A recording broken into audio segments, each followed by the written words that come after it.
Hello and welcome everyone. This is Dr. Adam Woody again here, and this is going to be chapter 1. This is basically a little bit of intro into some of the more legal and ethical aspects of medications here, not really getting into the nitty-gritty of the actual pharmacology of drugs specifically, but again, this is going to be good to lay a nice groundwork and something we can build upon from here. So what is pharmacology? Basically, it's just the study of drugs, right? It's how we're using the drugs. It's how they interact with the living systems, i.e. the body. And what you're going to find is it draws a lot of information from many different scientific disciplines, right? So if you were to get into the study of drugs specifically, you're going to find you need to know a lot about things like chemistry. You need to know a lot of biology. That biochem course is a lot of synthesizing those two together to get a lot of good information about how drugs are going to be affecting the body there. The question is, why do we even study it in the first place? Again, as I mentioned in the introduction, nearly every patient you encounter will be on a medication. It doesn't matter if you're a nurse, a PT, a physician, it doesn't matter. Everyone is probably going to at least be on some medication, even if it's an over-the-counter medication, an herbal supplement, anything like that. And so you really need to be aware of how these medications will affect a patient's care. You know, if you think about, say you're a physical therapist and you have a patient who is taking medication that makes it more likely for them to have abnormal gait, or they're more likely to fall. That's something you want to know about, right? That's something that's going to be affecting how you're taking care of that patient as well. And again, it doesn't matter what your thoughts are on medications, whether we use them too much, too little, you at least need to be aware of how they're working in the body and how it can affect your patients. Next, what is the role of professionals in medication administration? First off, you have to have someone actually prescribe a drug for most cases there. When I say providers, it really means anyone who can prescribe a medication. So it's either an MD, a medical doctor, a DO, it could be a nurse practitioner, a PA, a dentist, a podiatrist, optometrist, ophthalmologist. You know, it could be really any of these people here who are prescribing drugs. And so, but who is actually the one dispensing them? That's generally going to be the pharmacist, right? It's important to know that laws can vary between state to state. You may actually find that different practices can affect, or different state laws can affect who can actually prescribe. Sometimes certain medications may only be prescribed by certain people. It really just depends, and depending on where you ultimately end up working, you'll figure out those laws as you go along. And again, we say to administer a drug, that basically means we're giving the medication via the prescribed route. If I'm giving a drug, I hand a tablet over to the patient, they take it orally, that's administering a drug. If I give a drug via intravenous injection, that's administering a drug, right? And that's either done by the patient or the healthcare professional, and you might see that like in a medical clinic, in the hospital, wherever the case may be. And again, medications are super prevalent in your populations. You tend to find that most physician visits, about 60% of those do result in a prescription. Now, you're going to find in some cases that's not necessarily, or the drug is not necessary. In some cases you will find that it is. But a lot of patients want that prescription when they go in to see the doctor. Otherwise, when they leave, they feel like they got gypped, right?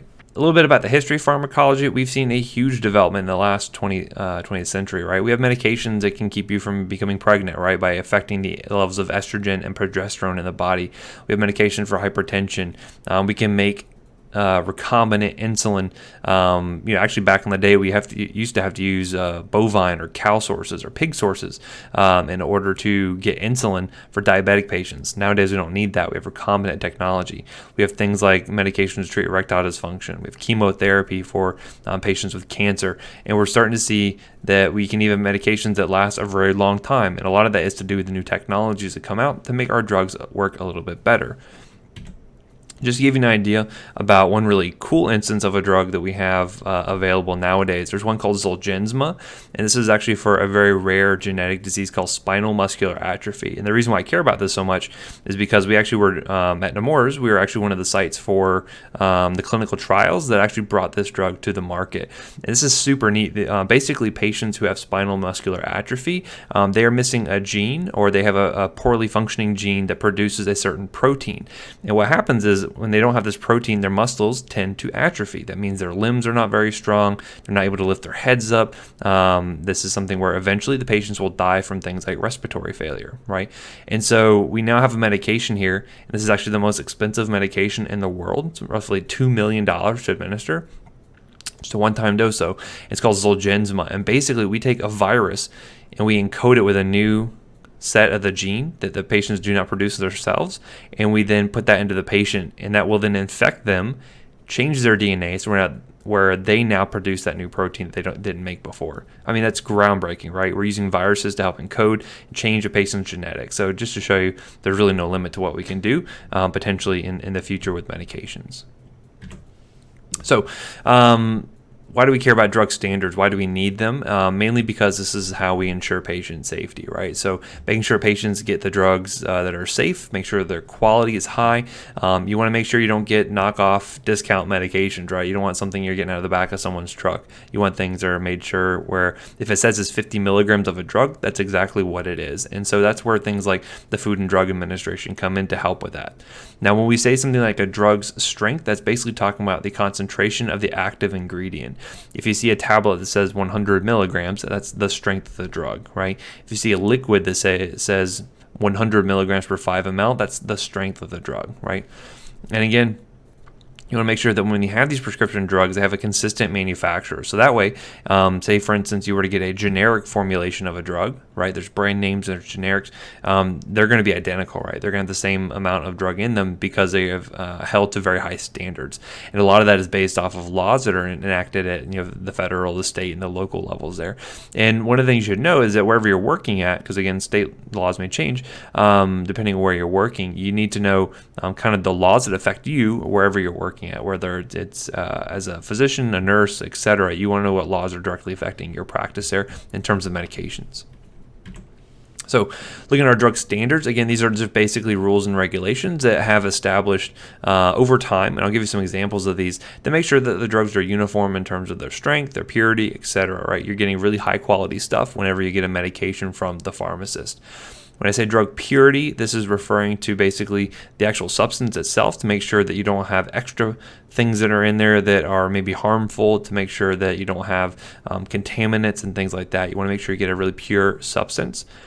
And then when I say drug quality, it basically means that it meets the standards set up by things like the National Formulary. Basically, they set up certain standards that drug manufacturers have to meet in order for it to be allowed to be on the market. Now, drug efficacy is basically the ability for the drug to produce a desired change in the body, right? So if I have a patient who's hypertensive, they have high blood pressure, the drug that's efficacious for that will be able to drop their blood pressure to the desired level, say less than 120 over 80 millimeters of mercury, whatever the case may be. Well, how do we determine if drugs are efficacious? Well, we have to do things like clinical trials. And so this is where drug companies will actually bring a drug and they'll test it in people prior to putting it out onto the market to make sure that it actually works. And this is where they have things like placebo-controlled trials, right? Placebo basically just means it's a sugar pill.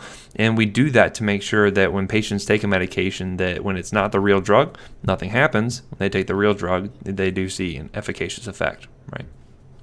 So over-the-counter medications or OTC medications, even though they are over-the-counter, you can get them without a prescription. They still have to meet the same standards there, right? So they have to meet all the same manufacturing standards for purity, efficacy, all those sorts of things there.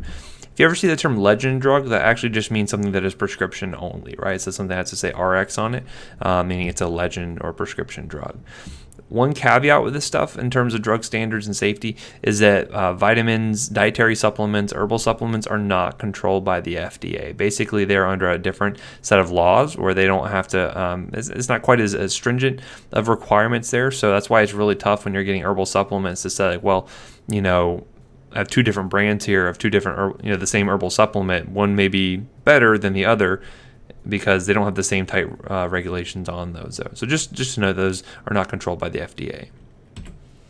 So other things here, right? So drug control will vary from country to country there. And so depending on the laws that you run into, you may find that penalties for maybe possessing certain drugs can be somewhat lenient, or they can be really harsh in some cases, right? Possession of, non-FDA approved drugs or possession of narcotics can carry pretty hefty fines or jail sentences and things like that. So this is something certainly of concern. And so, again, there are a lot of strict regulations for getting new drugs to market, right? So you may think like, well, they had this really good drug over in Europe that we can use for this disease state. Why isn't it available over here at the United States, right? A lot of that tends to come from our really strict standards in terms of drug safety and the clinical trials that we perform prior to bringing drugs out to the market here. An example of this is a drug called thalidomide. It was actually used in pregnant women for pregnancy-related nausea and vomiting. It was used over in the UK for a while, or in Europe, and they actually found that it was leading to this malformation of the limbs. They actually developed the babies. Basically, the moms would take the thalidomide, and the babies would come out with these malformed limbs, kind of these flipper-looking limbs here. And so, because of that, we took a step back here in the U.S. and said, like, wait a second, this could have come out here. Let's put some laws in place to make sure that we test medications appropriately before we put them out into the market and we get, maybe something surprising like this that comes about, right? So again, this is why we have such strict requirements in terms of the clinical trials that we perform and things like that before drugs come out. So looking at this, prior to the 20th century, a lot of times you would get drug products and you had no idea what was actually in it. You had no idea what the strength was, etc. And there's no prescription that was required for it, right? A lot of times you'd actually find that some of them contain things like dangerous chemicals or things like morphine or opium. As an example here, there's one called Mrs. Winslow's Soothing Syrup, and it was used for kids who are teething and who are restless. And as someone who has two small children here, I can tell you that any magical product that would be good for this would be a lifesaver. The reason why it works so well is because it had 65 milligrams of morphine per ounce in it. Morphine is an opioid painkiller. I imagine that works pretty good for teething children, but may not be super safe in terms of some of the toxicity that you can see from that. If you're familiar with anything about opioids, you can know that they can be quite deadly, especially in young children if you're not sure of the dose you're giving them. So because of that, they actually ended up withdrawing it from the market in 1930. So some other laws that came about that really changed and shook up how medications are put out in the market. First off, we had the Pure Food and Drug Act of 1906, and this is things where they started standard for things like strength and purity and quality, and they had to start labeling things like dangerous on the container if it could cause things like addiction, death, etc. there. And this is also where we started to put new couple of resources, things like the U.S. Pharmacopoeia, the National Formulary, and that basically had this list of officially approved drugs and formulas, right? So that way we at least had a list to work off of, so that way we knew what drugs were considered to be safe and potentially effective for treating certain diseases. Then you had things like the Shirley Amendment of 1912 that prevented fraudulent claims, so you couldn't say, hey, take this solution and it's going to make you a millionaire. You can't say stuff like that. There's really tight control on what advertisements can say and things like that to make sure that you don't mislead customers into thinking that they need a medication when they may not. And then another big thing came about with the Harrison Narcotic Act, and this was actually starting to establish things like the kind of the classification of narcotics, meaning things that are potentially addictive substances, so things like opioids and amphetamines and things like that. And so this is where we really started to crack down on some of these medications that we knew to have a really high risk for abuse and addiction. Next, we had the FD&C Act, or the Food, Drug, and Cosmetic Act of 1938, and this is actually establishing the FDA here. So when you hear about the FDA, it stands for Food and Drug Administration, and what's interesting to note is that all the cosmetics that you ever buy also fall under the same organization that handles drugs and food, as it turns out. A lot of people don't know that. And so here we actually started to say, well, we probably should be testing these drugs for toxicity here. And this started to, that process to determine, what drugs are on the market that maybe really be dangerous and try to get them off if possible. Next, we have the Durham-Humphrey Amendment of 1951, and so this is another thing where we started to crack down on saying, hey, if it's prescription only, you can't just be giving it out willy-nilly. You need to be getting it from a prescriber, right, a doctor or a nurse practitioner, things like that. And it started to require labelings about things like drowsiness, nervousness, etc., in order to make sure that people were aware of some of the negative consequences of using these medications. And this is where we also started to recognize over-the-counter drugs, and they were, again, at this point, not required to have a prescription. So you had that big delineation between things that were prescription only and then over-the-counter drugs. And then we have the Comprehensive Drug Abuse and Control Act of 1970. This is actually where you establish controlled substances in terms of schedules. So if you ever hear things about a Schedule 1 or a Schedule 2 substance, this is what that's referring to. And this is applying to drugs that are considered to have really high abuse potential, that are potentially addictive. And so this is where the Drug Enforcement Agency comes into play here, the DEA, because they are the ones that actually manage all the prescribers, dispensers, and manufacturers of these controlled substances. And they keep a really, really tight leash on this because they want to make sure that people are not misappropriating these. They want to make sure healthcare providers are not using them inappropriately, etc. So again, this is a really big deal. You don't want to get on the bad side of the DEA, I can tell you.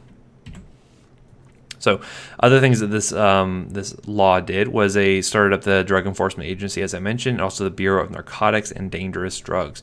Again, this is trying to prevent things like drug abuse and drug dependence from occurring here. They required a lot of security of those controlled substances. And another thing they did was to try to prove the efficaciousness of drugs prior to coming out to the market there. And another big one that I care about mainly as a toxicologist is this Poison Prevention Packaging Act. This is where they started to find child-resistant packaging. So if you ever pull a medication out of a box and it comes in those little blister packs, you have to pop one out each time. That's part of that law there. Or if you have child-resistant locks on the actual medication bottles themselves, we have to line up the tabs and then pop it open. That's part of that act. And then another interesting thing here was the Orphan Drug Act of 1983. Now, this does not mean we're giving drugs to orphans to see how well they work. That would be quite unethical. However, there are certain disease states that are quite rare, meaning they affect a very small number of people every year. And so we call that an orphan indication. Historically, there's not a lot of benefits for drug companies to make medications for orphan indications, right? So if I have a disease state that affects millions of people, like say hypertension, or if a drug that only affects, say, 50 people a year, well, I'm probably going to make more money trying to sell it to millions of people than I would just to 50 people. So because of that, they started to institute certain initiatives to try to make sure that they are producing medications for these really life-threatening conditions there. So that Zolgensma drug that I mentioned for spinal muscular atrophy, that would be considered an orphan indication. It's a very rare genetic childhood condition, but again, when it does present, it can be quite fatal, and so that's why we want to encourage drug manufacturers to make new drugs to help treat these very deadly disease states. Now, when you're looking at medications here, I'm sure you've heard of brand names and generic names. Anytime you hear the brand name, that's basically what the company is labeling it as for their brand, right? So if you hear Tylenol, that's a brand name, right? You will have generic names as well, which is the actual chemical moiety, so that acetaminophen would be the generic there. Another example would be something like Motrin. Motrin is the brand name for ibuprofen, which is the generic. Typically, generic meds tend to be cheaper, right? And part of our responsibility as a pharmacist is to make sure that we give the most cost-effective treatment to our patients there. And so actually, if you were to write for a brand name drug on a prescription, I could just sub it out and change it for the generic, right? Because it will save money for the patients there.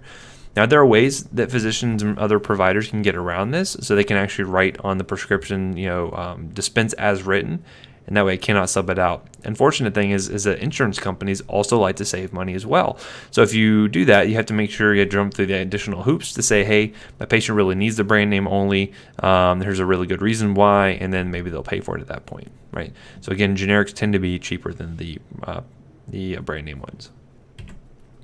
So question is like, well, how do we get new drugs out to the market? This can be a really lengthy process here. And in fact, for every 5, say to 10,000 different chemicals that a drug company may think might be a good drug to bring to the market, only one of those actually makes it out all the way to the market there. And so it costs a lot of money in research and development. And then when you actually, do all your animal testing and think you have a drug that might work in people, you take it to the Food and Drug Administration. You say, hey, I want to bring this med out. I want to put it, I want to test it in people. They actually have a 20-year patent. And so during that point, that's when you have phase 1, phase 2, and phase 3 trials where you're actually giving it to people to see how well the drug works and see how safe it is. But if it takes you 15 years to get out to the market, you have 5 years basically as a brand name drug to make your money back, because what happens at the end of that 20 years is that you lose that patent, and then now generic manufacturers can come out. And as I said, they're cheaper, so people are generally going to use those over the brand name medications. And again, we like to do a lot of preclinical and clinical testing to make sure that the drugs are going to be safe here, and they have to make sure they're reporting all the adverse effects. The problem is when you do these preclinical trials prior to bringing a drug out to market, you tend to find that you are giving drugs maybe to thousands of people. Problem is you may not find adverse effects that will affect millions of people, which is why whenever a drug goes out into the market, that's why we're still monitoring for adverse effects, because we have to find drugs that may cause really serious effects in maybe a very small number of people, and we will monitor it after it comes out into the market. And we've actually removed some drugs. We've withdrawn them from the market because they have pretty significant side effects like causing death. So, looking at the Drug Enforcement Administration, the DEA, and controlled substances, as I mentioned, substances with a thought that they are have a potential for abuse or addiction, they get placed into a certain schedule 1 through 5, right? And I'll talk about each one of those in a second here. And again, what you find is that there's additional restrictions on these to make sure that they are not just given out like you would say Tylenol. They need to have additional restrictions on there to make sure people are not abusing these or using them inappropriately, right? So every provider who's writing for controlled substances needs to have a DEA number. And one of the other things, big ones to note here, is that the highest abuse potential kind of goes in reverse order, is actually going to be Schedule 1. So Schedule 1 is the most tightly controlled. Schedule 5 is the least tightly controlled because it has the least amount of abuse potential out of the bunch. So let's go through the individual schedules. Schedule 1 has the highest potential for abuse. That means there is a severe risk for things like dependence and addiction, and there is no acceptable medical use in the United States. This is a big point here to note with Schedule 1 substances. No accepted medical use, okay? We can use it for research potentially, but it's pretty hard to get a hold of, and therefore it cannot be legally prescribed. So you will never be prescribing a Schedule 1 substance for the most part, right? I'll talk about one notable exception here. But examples of Schedule 1 substances include things like heroin, things like psilocybin, things like LSD, things like peyote. These are all Schedule 1 substances because we feel that there's a high risk for abuse potential, even though, in addition to the fact there's no acceptable medical use. So the weird one on this list is actually marijuana. Marijuana, as you know, is available, at least in Florida, for medical uses. In some states, it's available for recreational use.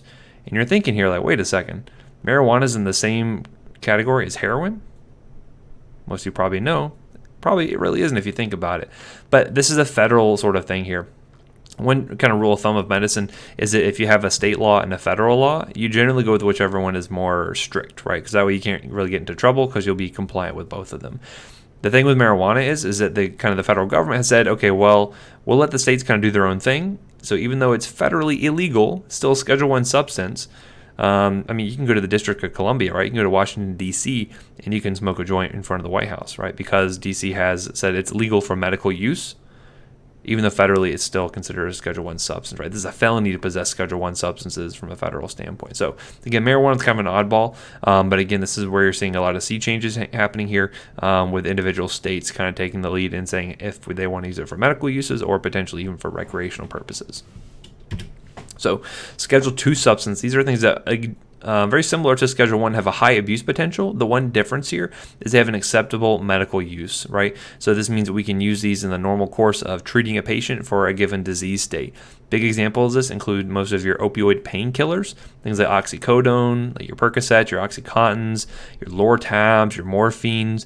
Also a big notable one here as well, especially with a lot of college students. You may find some of your colleagues, or you might be on these, include your amphetamines, right? This includes your Adderalls, your Ritalins, your Vyvanses. All those things fall into the amphetamine family, and they are also something that we know has a risk for abuse and potential for addiction. But because we know they're good for ADHD, they have an acceptable medical use, they're okay to go, right? But there's a lot more restrictions on how we actually prescribe them in terms of the amounts you can give out, in terms of how you can write for it, things like that, right?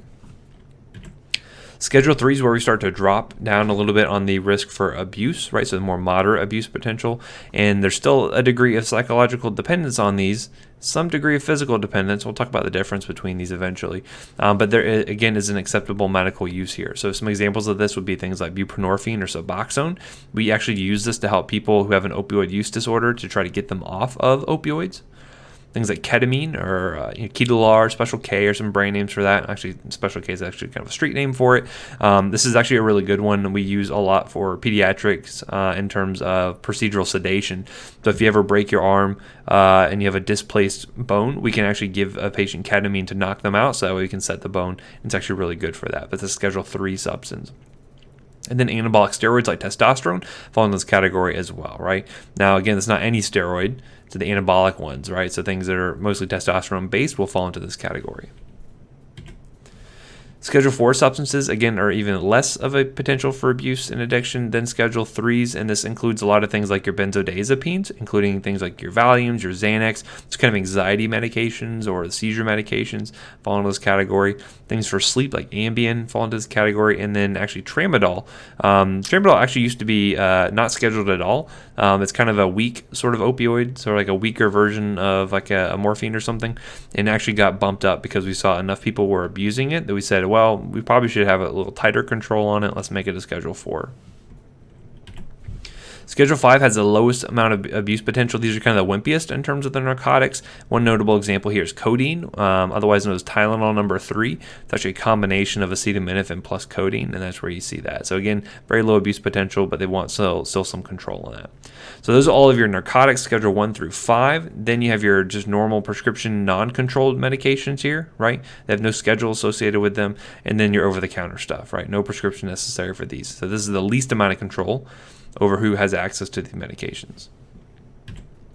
And again, you'll find this on the bottle. If you ever see like a big C with a Roman numeral in it, that is going to be a controlled substance there, right? So something like a oxycodone would have a big C2 written on it.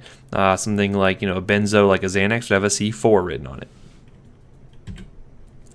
The question is like, who has to register with the DEA? It's actually pretty significant. The prescribers have to do it, the manufacturers have to do it, and the dispensaries have to do it as well. So, I used to actually have responsibilities for ordering controlled substances for Nemours Children's Hospital, and so I had to be registered with the DEA to actually be able to go to our supplier, order the medications, and then get it into the hospital itself. So very, very important. Make sure all your your I's are dotted, your T's are crossed when you're dealing with the DEA. If you screw anything up, they don't like that sort of thing there. And so you actually have to order on even special forms. Here's an example of a DEA Form 222. This is what you have to use to order really kind of the Schedule 2 medications there. That's how I remember that, Schedule 222, or Form 222 for Schedule 2 medications. So you can see here it's very specific on, okay, I'm ordering morphine, Demerol, Percocet, listing all the actual numbers and contents, etc. If you have to handwrite one of these and you screw it up, even just a tiny little typo, they will reject the whole thing and send it back to you. It's really kind of a big pain when you're doing that there. But these are forms that are really necessary to make sure that you are getting medications from the manufacturers, getting them to your place of business. And so talking about dependence and talking about drug abuse, it's important to understand some of the differences between them. So for instance, here when you have a psychological drug dependence, right? It's not that your body needs it, but you have that strong desire for a drug there. So while some people don't really feel that marijuana is physically addicting, right? Some people do feel that it's psychologically addicting, right? So for instance, if all your friends go and smoke pot, then you probably want to go out and smoke pot with them, right? So there's a bit of a psychological drug dependence there.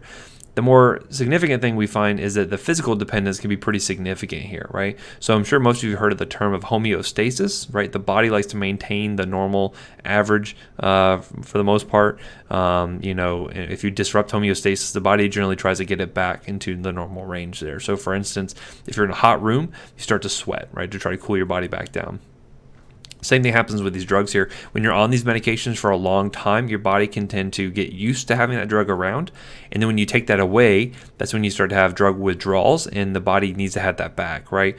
So for instance, if you take the anxiety medication Xanax all the time, right? You take it for a long period of time and you take that away, the body needs that drug around. It can actually start to have really significant cravings for it. And it can actually lead to things like seizures and potentially death in some rare cases.